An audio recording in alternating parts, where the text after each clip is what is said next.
Hello बच्चों, कैसे हो?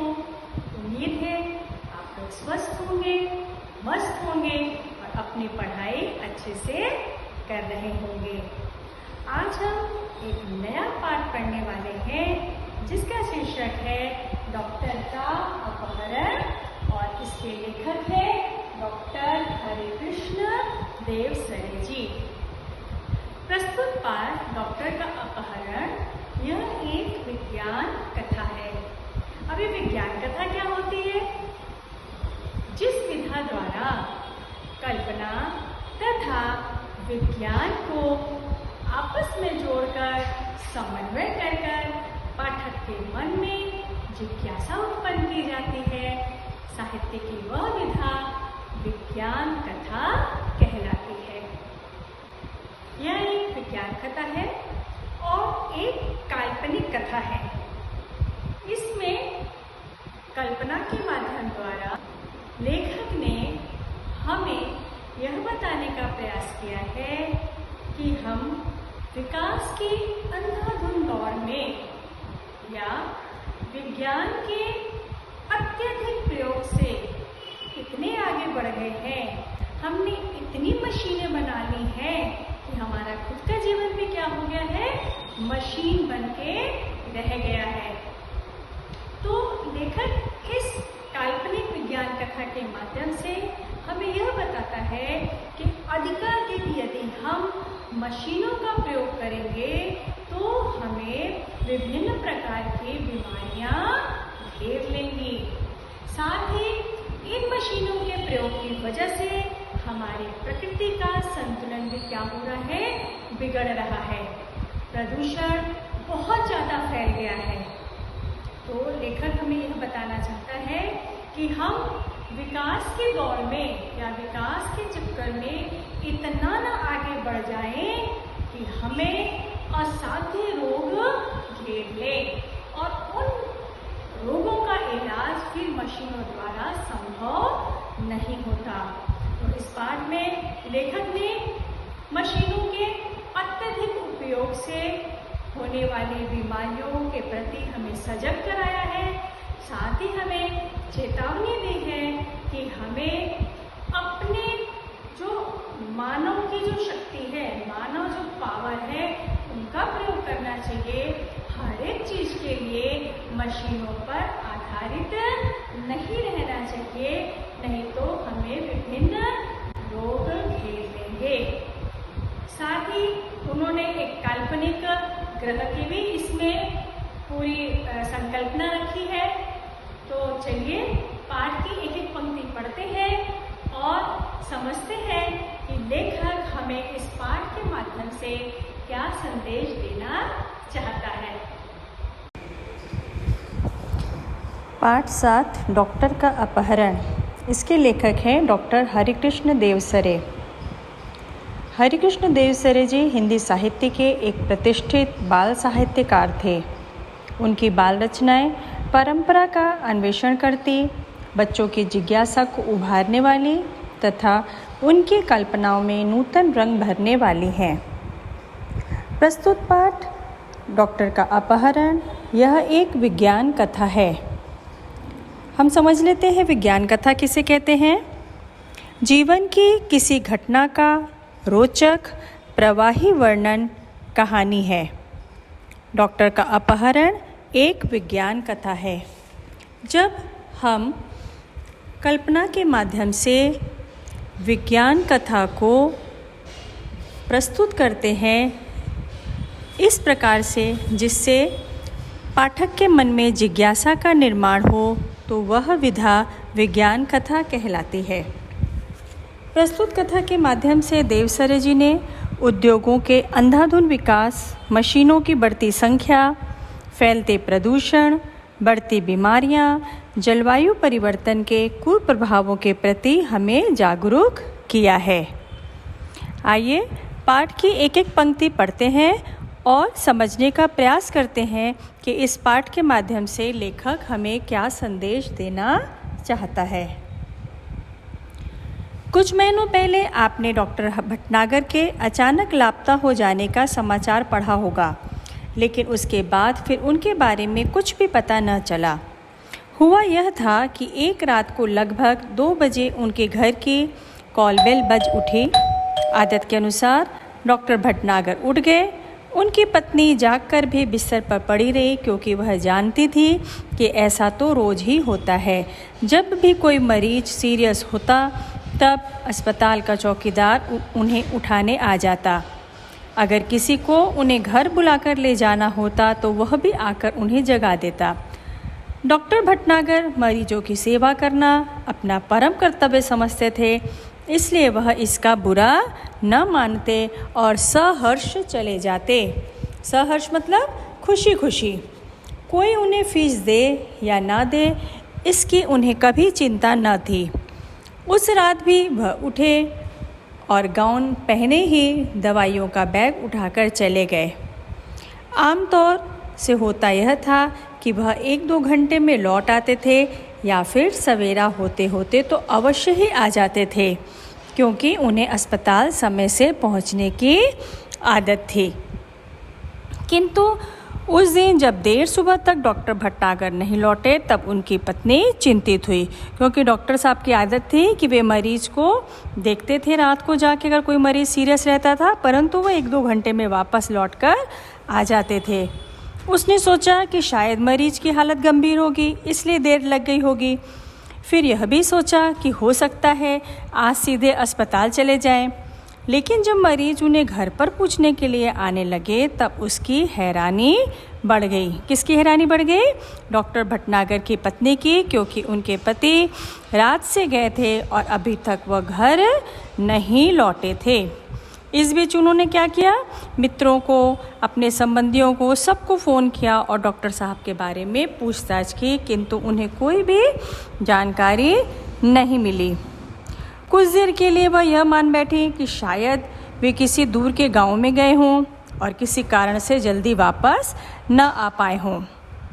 शाम तक जब डॉक्टर भटनागर नहीं लौटे तब उन्होंने पुलिस स्टेशन को फ़ोन किया। डॉक्टर भटनागर का इस तरह गायब हो जाना पुलिस के लिए भी हैरानी का कारण बन गया। चारों ओर खोज शुरू हो गई। वायरलेस से संदेश भेजे गए। डॉक्टर भटनागर के गायब होने का समाचार बिजली की तरह शहर में फैल गया। बिजली की तरह फैलना मतलब बहुत तेज़ी से फैल गया। ये एक मुहावरा है। उनकी पत्नी खोज के लिए केवल इतना ही सूत्र दे सकी कि डॉक्टर साहब अपनी कार में नहीं गए। उन्हें लेने के लिए कोई गाड़ी आई थी, जिसके बड़े पहियों के निशान उन्होंने सवेरे घर के बाहर सड़क और फुटपाथ पर देखे थे। जाहिर था कि डॉक्टर साहब किसी ट्रक या बस में गए हैं, क्योंकि वो जो पहियों के निशान थे वो कैसे थे? बड़े बड़े थे। मोहल्ले वालों से पूछताछ करने पर भी कोई जानकारी ना मिली। फिर भी पुलिस ने वायरलेस से यह सूचना भी जारी कर दी कि कहीं किसी एक्सीडेंट के बारे में जानकारी मिले तो सूचना तुरंत दी जाए। इस प्रकार डॉक्टर भटनागर जो रात से गए उसके बाद उनकी कोई खबर नहीं मिल पा रही थी। कई दिन बीत गए, कोई सूचना नहीं मिली। चूँकि डॉक्टर भटनागर का कोई शत्रु भी न था, इसलिए यह शंका करना व्यर्थ था कि उनकी हत्या कर दी होगी। पुलिस अब केवल 2 ही सूत्रों पर विचार कर रही थी। वह यह कि कुछ गुंडों ने उन्हें छिपा लिया हो और सब उनकी पत्नी से मोटी रकम की मांग करें। दूसरा यह कि कोई डाकू दल उन्हें किसी डाकू का इलाज कराने के लिए ले गया हो। इस प्रकार सब अपने अपने अटकलें लगा रहे थे, परंतु डॉक्टर भटनागर का कोई भी सुराग प्राप्त नहीं हो रहा था।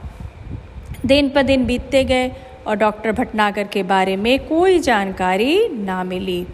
उनके इस तरह रहस्यात्मक ढंग से गायब हो जाने से न सिर्फ पुलिस परेशान थी, बल्कि लोग भी भयभीत हो गए थे। यही कारण था कि डॉक्टर भटनागर के गायब होने का समाचार केवल एक ही बार छापा गया और बाद में भय का वातावरण बन जाने के डर से उसे दबा दिया गया। धीरे धीरे कई महीने बीत गए। श्रीमती भटनागर निराश हो चुकी थी। उनकी हालत पागलों जैसी हो गई थी। वे रोज़ सुबह उठती और दरवाजे पर आकर खड़ी हो जाती, जैसे वह डॉक्टर भटनागर के आने की प्रतीक्षा कर रही हूँ। इस प्रकार कई महीने बीत गए। एक दिन श्रीमती भटनागर ने दरवाजे पर फिर से वैसे ही गाड़ी के पहियों के निशान देखे। उन्हें लगा शायद डॉक्टर साहब वापस आ गए हों, लेकिन कहाँ हैं? उन्होंने तुरंत पुलिस को सूचना दी। खोज जारी हो गई। पुलिस का एक दल उनके घर पर भी आया। उसने गाड़ी के निशान देखे, लेकिन उन निशानों को देखकर कुछ भी अंदाज लगाना कठिन था। हाँ, एक सीडी अवश्य मिली जो लिफाफे में बंद थी और उस पर श्रीमती भटनागर का नाम लिखा था। उस सीडी को तुरंत सुनने की व्यवस्था की गई। सीडी के बजते ही सभी लोग हतप्रभ रह गए। हतप्रभ रह गए मतलब आश्चर्यचकित रह गए। उन्हें कुछ भी समझ में नहीं आ रहा था। उसमें डॉक्टर भटनागर बोल रहे थे। क्या बोल रहे थे? तुम सब लोग मेरे लिए परेशान होगे, शायद अब मरा हुआ समझ लिया हो, लेकिन मैं जिंदा हूँ और बिल्कुल ठीक हूँ। तुम लोगों से कई करोड़ मील दूर मैं एक अन्य सौर मंडल के ग्रह में हूँ। हम धरती वाले सोचते हैं कि शायद दुनिया में जो कुछ है वह हम ही हैं, लेकिन इस ब्रह्मांड में तो हमारे सूर्य जैसे न जाने कितने सूर्य हैं और सभी के अपने अपने ग्रह हैं। उन ग्रहों पर दुनिया बसी है और हमसे वे लोग कई गुना ज़्यादा उन्नतिशील है। उन्नतिशील मतलब जिन्होंने बहुत ज़्यादा प्रगति की हुई है। मुझे यहाँ आकर अपने परिवार, मित्रों, देश और पृथ्वी से दूर का दुख तो बहुत ही ज़्यादा है, लेकिन इस बात की खुशी है कि मेरा यह भ्रम जाता रहा। भ्रम मतलब एक इंसान गलत फहमी में जीता है ना, कि जो कुछ है वही सच है। तो मेरा यह भ्रम जाता रहा कि दुनिया में सिर्फ हम ही हैं। मुझे उम्मीद है कि पृथ्वी के लोग मेरी इस बात से कुछ सबक लेंगे। हाँ, तो पहले सुनो यह कहानी कि मैं कैसे आया। अमेरिका में हुए मेरे सम्मान और मेरे ज्ञान के बारे में इस ग्रह के लोगों ने गुप्त रीति से सूचनाएं इकट्ठी की थी। किस ग्रह के लोगों ने? जिन लोगों ने डॉक्टर भटनागर का अपहरण किया था। वे तभी से मेरा अपहरण करने की योजना बना रहे थे। उस रात को जब मैं बाहर आया, तब एक आदमी ने मुझे बाहर खड़ी सवारी पर चलने का इशारा किया। मैं अपने सहज भाव से आगे बढ़ा, लेकिन उस विचित्र यान को देखकर चौंक पड़ा। इससे पहले कि मैं कोई विरोध करता या भागने की कोशिश करता, 3 लोगों की मजबूत बाहों ने मुझे जकड़कर यान के अंदर डाल दिया। यान तेजी से घूमकर सू-सू की आवाज़ करता हुआ आसमान में उड़ गया। घबराहट के कारण मैं बेहोश हो गया था और जब मुझे होश आया तो वह यान इस ग्रह पर पहुंच चुका था। मुझे एक विशेष किस्म का प्लास्टिक सूट पहनाया गया ताकि मैं ग्रह के वातावरण के अनुकूल रह सकूं। अब चूंकि मुझे यहाँ आए हुए काफ़ी समय हो गया है, मैं यहाँ से भागने की कोशिश भी नहीं कर सकता, इसलिए मुझे आप सब लोगों के लिए यह संदेश रिकॉर्ड करके भेजने की अनुमति दी गई है। आगे वो बताते हैं, इस ग्रह का नाम बड़ा विचित्र सा है। यहाँ के लोग विज्ञान में बहुत आगे बढ़ गए हैं। उनके पास ऐसे यान हैं कि ये एक सौरमंडल से दूसरे तक आसानी से आते जाते हैं।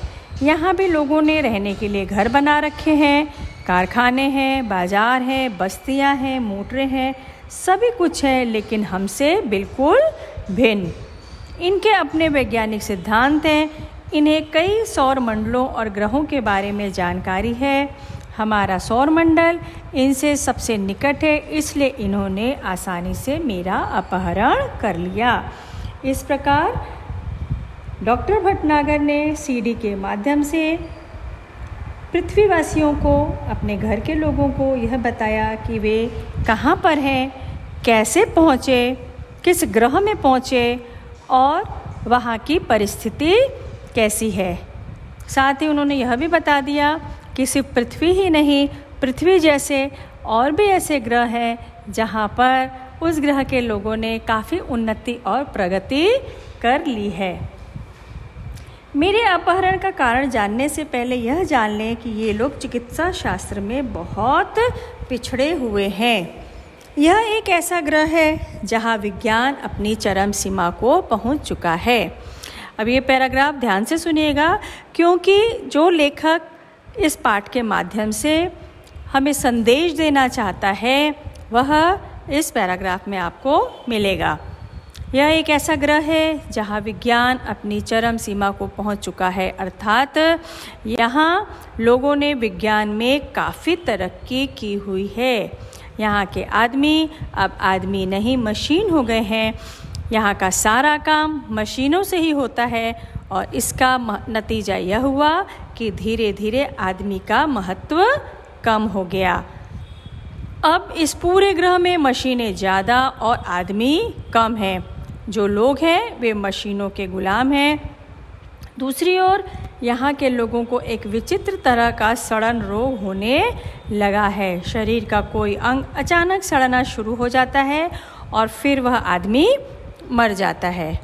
इस रोग का इलाज इन्हें अब तक नहीं मालूम हो सका, लेकिन इस रोग का कारण वे मशीनें ही हैं जो इन्हें नकारा बनाए हुए हैं। तो लेखक ने क्या बताया कि मशीनों का उपयोग हमें इतना ही करना चाहिए जितना हमारी ज़रूरत है। यदि मनुष्य अपने हाथ पैर को नहीं चलाएगा तो धीरे धीरे उसके जो शरीर के अंग हैं वह काम करना क्या करेंगे, बंद कर देंगे। मशीनें अपना काम करती हैं और जो ईश्वर ने, प्रकृति ने हमारा शरीर एक बना कर दिया है वह भी क्या है, एक मशीन है। अगर हम अपने इस शरीर से कार्य नहीं करते रहेंगे तो हमें विभिन्न प्रकार के रोग लग जाएंगे। यहाँ के वैज्ञानिकों ने मेरे बारे में सुना। उन्होंने सोचा कि क्यों ना मुझे यहाँ बुलाया जाए। तब कोई ऐसी तरकीब सोची जाए कि सड़ा हुआ अंग काटकर उसके स्थान पर दूसरा अंग लगा दिया जाए। बस इसी कारण मेरा अपहरण हुआ है। आज मैं यहाँ बैठकर सोच रहा हूँ कि हमारी पृथ्वी पर भी विज्ञान तेज़ी से उन्नति कर रहा है। उद्योगों के विकास से मशीनों की संख्या बढ़ रही है। मशीनों और कारखानों से वातावरण दूषित हो रहा है। वह सब अगर जारी रहा और ज़्यादा मात्रा में हुआ तो पृथ्वी पर भी ऐसे दिन आने में देर नहीं लगेगी। आज भी पृथ्वी पर कैंसर, दिल की बीमारियां, तनाव के कारण होने वाली बीमारियां, ब्लड शुगर आदि इस भविष्य का संकेत है। आज से कई साल पहले जब मानव ने इतना ज़्यादा आधुनिकीकरण को नहीं अपनाया था, इतना ज़्यादा वह मशीनों पर आश्रित नहीं था, तो हमारे पुराने बुज़ुर्ग जो 80 से 90 साल के हैं वो आज भी स्वस्थ हैं। आज की पीढ़ी से वो ज़्यादा स्वस्थ हैं, उनके हाथ पैर चलते हैं। और आज मशीनों पर हम क्या हो गए हैं, आश्रित हो गए हैं हम। तो विभिन्न प्रकार की बीमारियों ने भी हमें घेर लिया है। आज मोटापा कम करने के लिए हम जिम जाते हैं, है ना। नवी नवी हमें बीमारियां लग गई हैं। इन सब की क्यों आवश्यकता पड़ी? क्योंकि हमारा खान पान, हमारा रहन सहन वह क्या हो गया है, पूरा बदल गया है। पहले लोग प्रकृति के साथ छेड़छाड़ नहीं करते थे, प्रकृति के सानिध्य में रहते थे, अपने हाथों से काम करते थे। कई कई मील तक वे क्या करते थे, पैदल चलते थे, तो उनको इस प्रकार की कोई भी बीमारियां नहीं लगती थी। इस ग्रह के लोग इन सभी मुसीबतों से गुजर चुके हैं, लेकिन इस पर ध्यान इन्होंने नहीं दिया। अब स्थिति यह है कि अगर तुरंत कोई उपाय न किया गया तो शायद यहाँ के इंसानों का नामो निशान मिट जाएगा। बस यहाँ होंगी ऊंची इमारतें, बड़े बड़े कारखाने, चिमनियाँ और दैत्याकार मशीनें। दैत्याकार मशीनें मतलब बड़ी बड़ी मशीनें। आप सोच रहे होंगे कि जो देश विज्ञान में इतना आगे बढ़ चुका है वह चिकित्सा शास्त्र में इतना पीछे कैसे रह गया। इसका कारण यह रहा है कि यहाँ के निवासियों का शरीर बहुत मजबूत होता है। उसकी ऊपरी चमड़ी मोटे प्लास्टिक जैसे पदार्थ की बनी होती है। इस पर हवा, पानी या मिट्टी का कोई असर नहीं होता। हाँ, जब ये बच्चे रहते हैं तब अवश्य यह चमड़ी नरम रहती है, लेकिन बाद में धीरे धीरे वह सख्त हो जाती है। यह सब यहाँ की जलवायु का प्रभाव है। यहाँ लोग बीमार ही नहीं पड़ते, इसलिए उन्हें चिकित्सा की ज़रूरत नहीं पड़ती। और जब किसी की ज़रूरत ही नहीं हो, जिस चीज़ की ज़रूरत ना हो, तो भला उसके बारे में कोई कैसे सोच सकता है। आपको एक प्रोवर्ब याद होगा जो कि हम बोलते हैं, आवश्यकता आविष्कार की जननी होती है। इस विषय पर आपको निबंध भी लिखने के लिए आ सकता है। आवश्यकता आविष्कार की जननी होती है, मतलब जब मनुष्य को किसी चीज़ की ज़रूरत होती है तभी वह उसको बनाने के बारे में सोचता है। इसी कारण ये लोग चिकित्सा शास्त्र में पीछे रह गए, किंतु अब इन पर मुसीबत आ गई है। मैंने सड़न रोग का अध्ययन कर लिया है और इनके शरीर की बनावट का भी, किंतु समस्या यह है कि पृथ्वी के चिकित्सा सिद्धांतों को यहाँ लागू नहीं किया जा सकता। फिर भी मैं कोशिश कर रहा हूँ। इस घातक रोग के इलाज के लिए दवाइयाँ बनानी हैं, अंग प्रत्यारोपण के लिए दवाएं तथा आवश्यक साज सामान बनवाना है। ये काम अकेले मेरे लिए कर पाना संभव नहीं है। मेरा छुटकारा भी यहाँ से तभी होगा जब मैं इन्हें इस मुसीबत से बचने का रास्ता बता सकूं। इसलिए अब ये लोग योजना बना रहे हैं कि मेरी सहायता के लिए पृथ्वी से कुछ और वैज्ञानिकों और डॉक्टरों को लाया जाए। मैं उनकी बात से सहमत नहीं हूँ। मैं तो चाहता हूँ कि ये लोग स्वयं ही सारी बातें सीख लें और अपना इलाज अपने आप करें, किंतु इसके लिए यह भी तैयार नहीं है। यही कारण है कि अब यह बात गुप्त रखी जा रही है कि पृथ्वी से कब और कितने डॉक्टरों और वैज्ञानिकों का अपहरण करके इन्हें यहाँ लाया जाएगा। इस प्रकार हमने देखा कि डॉक्टर भटनागर ने यह संदेश दिया कि काम न करने पर, अपने शरीर को न चलाने पर, मशीनों पर ज़्यादा से ज़्यादा आश्रित होने पर विभिन्न प्रकार के रोग हमें घेर लेते हैं। साथ ही उन्होंने जिस नए ग्रह में उनको अपहरण करके लेके जाया गया था, वहाँ के लोगों को कौन से रोग ने पकड़ लिया, उसका क्या इलाज था, और डॉक्टर भटनागर ने अपनी सीडी के माध्यम से यह भी संदेश दे दिया, यह भी बता दिया कि और डॉक्टर और वैज्ञानिकों का भी अपहरण किया जा सकता है। जो भी हो, अब अगर मैं सही सलामत वापस पृथ्वी पर आना चाहूँ तो इनकी इच्छा के अनुसार ही आ सकता हूँ। इनसे विरोध मोल लेना ठीक ना होगा। फिलहाल यह कहना कठिन है कि मैं कब आ सकूँगा। आप लोग घबराएं नहीं, मुझे यहाँ कोई कष्ट नहीं है। बस मेरे आने तक आप यही समझें कि मैं इस समय विदेश यात्रा पर हूँ। डॉक्टर भटनागर के इस रिकॉर्ड किए गए संदेश को सुनकर सभी लोग चकित थे। कितना बड़ा रहस्योद्घाटन हुआ, आज के लिए और भविष्य के लिए भी। तो विज्ञान के होड़ में आगे बढ़ने के लिए मानव जाति ने आविष्कारों की लड़ी लगा दी है, जिसका भयानक पहलू हमारे सामने आ रहा है। मशीनी कार्य के बीच में जहां मानव श्रम बेकार हो रहा है, लोग बेरोजगार हो रहे हैं, हम अपनी ही बनाई हुई मशीनों के गुलाम होते जा रहे हैं।